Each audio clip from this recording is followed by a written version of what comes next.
Going on, guys? Dave here, and welcome to QC Dads. On this channel we discuss some of the latest technology going on in the world. In today's video, I'm going to give you 5 perks of having the iPhone 12 Pro versus the iPhone 12.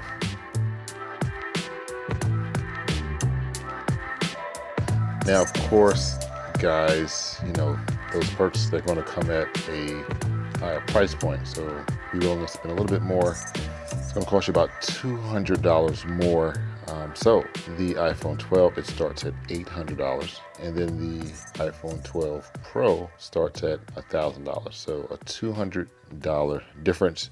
Now, before we get into the perks, the devices, they share the same 6.1 OLED screen. So either device you go with, you're going to have that same experience when it relates to the screen itself. Now, based on the rumors, Samsung, they are going to lead with about 80% of the manufacturing, and there's going to be additional support from LG and BO for manufacturing those displays.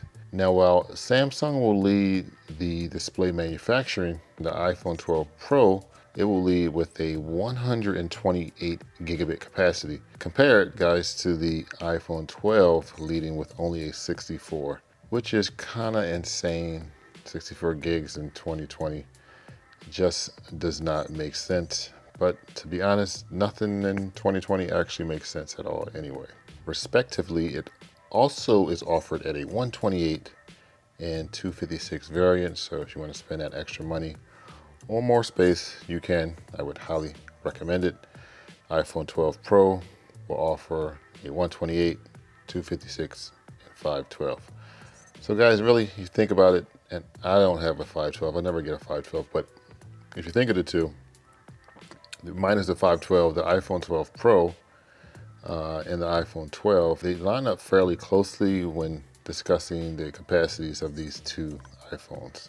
Now, these two don't line up when it relies on the actual frame of the devices. The iPhone 12 will offer the aluminum frame, while the iPhone 12 Pro will be offered with a stronger stainless steel frame. So listen, if you're really hard on your phone and you're always dropping it, the iPhone 12 Pro may be the way to go. I think the stainless steel frame will offer a more rigid frame, and I think it's going to absorb drops a lot better.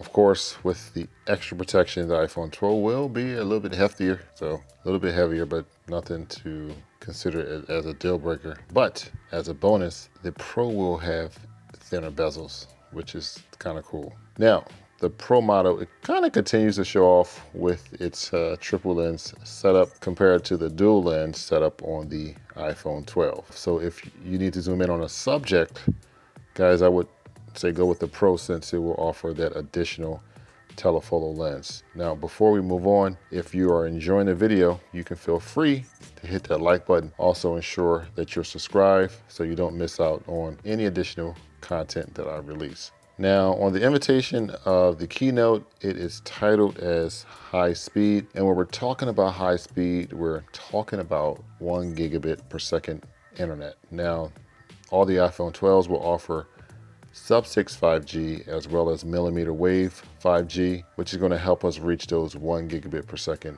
internet speeds. So is the Pro worth the additional $200? Leave the comments below, and I will talk to you guys in the next one.